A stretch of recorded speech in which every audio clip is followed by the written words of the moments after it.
पिछले कुछ महीनों में अलग अलग राज्यों में मुख्यमंत्रियों के बदलाव को लेकर जबरदस्त चर्चा पूरे देश में छिड़ी हुई है। खासतौर से फेसबुक या सागर खूब हिलोरे ले रहा है और लोग चटकारे लगाकर इस बदलाव पर अपने अपने विचार पेश कर रहे हैं। कहीं मीम्स बन रही हैं, कहीं चुटकुले सुनाए जा रहे हैं, कहीं इस तरह से खिल्ली उड़ाई जा रही है कि कोई 3 महीने का सीएम है, कोई 5 महीने का सीएम है, कोई 6 महीने का सीएम है। हाल ही में पंजाब में भी जब चन्नी को मुख्यमंत्री बनाया गया कुछ रोज पहले, तो अब उनको लेकर भी छींटाकशी हो रही है कि चन्नी 4 दिन के चांद हैं। ये कोई कह रहा है कि चन्नी डमी चीफ मिनिस्टर हैं। वास्तव में हाईकमान द्वारा ये सारे परिवर्तन इसलिए किए गए हैं ताकि एंटी इनकम्बेंसी को दूर किया जाए, लेकिन लोगों की अपनी राय है। लेकिन इसी बीच मैं आपको यह भी बताना चाहता हूं कि एक बार ऐसा भी हुआ है कि महज 7 या 8 दिन पहले मंत्रिमंडल का विस्तार हुआ था, विधानसभा के भंग होने से ठीक 7 या 8 दिन पहले। और अगर मैं आपको ये कहूं कि ये कहीं और नहीं, हिमाचल प्रदेश में हुआ था, तो आप चौंक जाएंगे।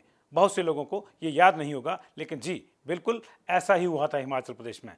कब, कैसे, क्यों, किसने और किस लिए, इस सब की चर्चा करने के लिए आइए चलते हैं स्मृति पटल पर।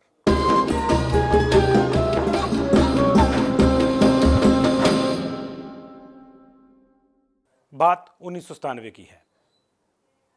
दोबारा से सत्ता पाने के चक्कर में वीरभद्र सिंह ने विधानसभा को भंग कर दिया था। दरअसल उनके राज ज्योतिषियों ने उनको सलाह दी थी कि तमाम ग्रह गोचर उनके पक्ष में हैं और अगर अभी चुनाव करवाए जाते हैं तो वो जीत जाएंगे। विपक्ष की हालत भी कोई खास अच्छी नहीं थी और बीजेपी में जबरदस्त अंतर्द्वंद छिड़ा हुआ था। वीरभद्र सिंह इसी का फायदा उठाना चाहते थे और जब ज्योतिषियों ने कहा कि ग्रह ठीक हैं तो उनका मन डोल गया। उन्होंने आनन फानन में विधानसभा को 1 साल पहले ही भंग कर दिया। अपने इस फैसले को और शक्ति देने के लिए उन्होंने विधानसभा भंग करने से ठीक 1 हफ्ता पहले मंत्रिमंडल का विस्तार किया और कांगड़ा के वयोवृद्ध नेता कंवर दुर्गाचंद को कैबिनेट मंत्री बनाया। उनको मंत्री बनाए जाने का किस्सा बड़ा दिलचस्प था। पूरे का पूरा घटनाक्रम नाटकीय था, जैसे किसी फिल्म में होता है। वीरभद्र सिंह दिल्ली जा रहे थे। सूचना ये थी कि वो दिल्ली जाकर हाईकमान के समक्ष विधानसभा को भंग करने का प्रस्ताव रखेंगे और उसको मनाएंगे। बोनाडेल पहुंचे, हेलीकॉप्टर का रोटर ऑन हो चुका था, लेकिन उन्होंने अपना टूर कैंसिल कर दिया।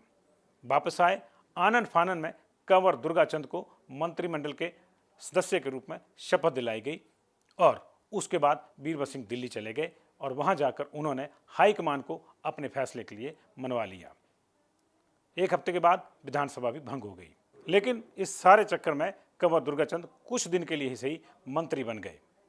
दरअसल वीरभद्र सिंह ने उनको मंत्री बनाकर कांगड़ा में राजपूत वोट बैंक को पक्का करने की तिगड़म चली थी।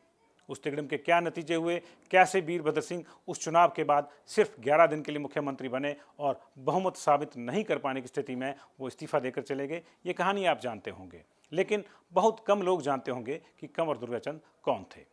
आज चर्चा उन्हीं की करेंगे। संयोग से आज उनका बर्थडे भी है और वे जीवित होते तो पूरे 100 साल के होते। कंवर दुर्गाचंद उन लोगों में से थे जिन्हें जनसंघ के संस्थापक सदस्यों में माना जाता था। हिमाचल प्रदेश में तो वो जनसंघ के पहले मुखिया भी रहे।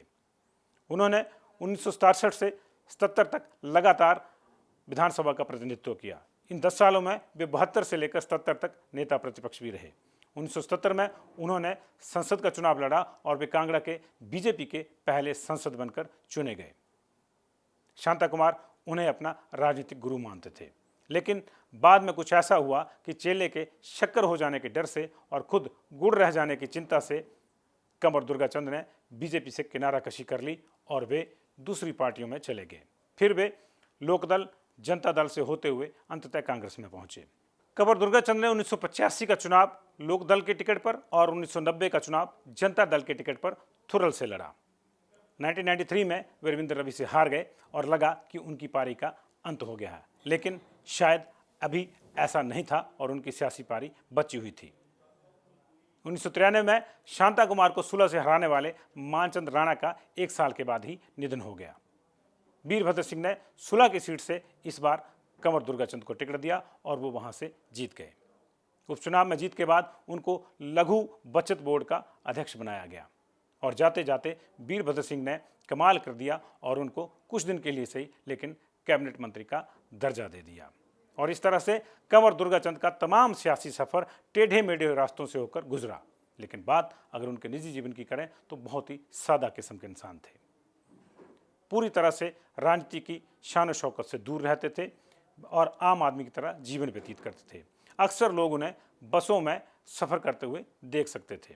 हालांकि उस समय में बाकी विधायक भी ऐसे ही करते थे, लेकिन उनके लिए फ्रंट सीट रिजर्व होती थी और लोगों ने कई बार उनको, कंवर दुर्गाचंद को, फ्रंट सीट पे बैठे हुए तो छोड़ दीजिए, खड़े हुए सफ़र करते देखा है। ऐसा कई लोगों ने हमको बताया है। यही वजह है कि आज भी कंवर दुर्गाचंद के नाम पर कांगड़ा में बहुत से संस्थान हैं, लेकिन इसके बावजूद लोग उनको नहीं जानते हैं। कई लोगों को यह भी मालूम नहीं होगा कि वे जनसंघ के उन लोगों में से थे जो फर्राटेदार उर्दू बोलते थे। उनका एक तकिया कलाम था रूहे रवानगी, जिसका वो अक्सर कई मौक़ों पर अलग अलग ढंग से इस्तेमाल करके उदाहरण देते थे। खैर, उनकी रूह वर्ष 2000 में इस नश्वर संसार को छोड़कर विदा हो गई, लेकिन यादें आज भी बाकी हैं, जिनमें से कुछ यादों को समेटने की हमने कोशिश की है। आपको ये किस्सा कैसा लगा, आप कमेंट जरूर कीजिएगा और अगर पसंद आए तो शेयर भी कीजिएगा, ताकि कंवर दुर्गाचंद की ये कहानी उन लोगों तक भी पहुंच सके जो आपके साथ फेसबुक और दूसरे प्लेटफॉर्म्स पर जुड़े हैं। आज इतना ही, किस्से और भी हैं, मुलाकातें होती रहेंगी। देखते रहिए पंजाब केसरी टीवी।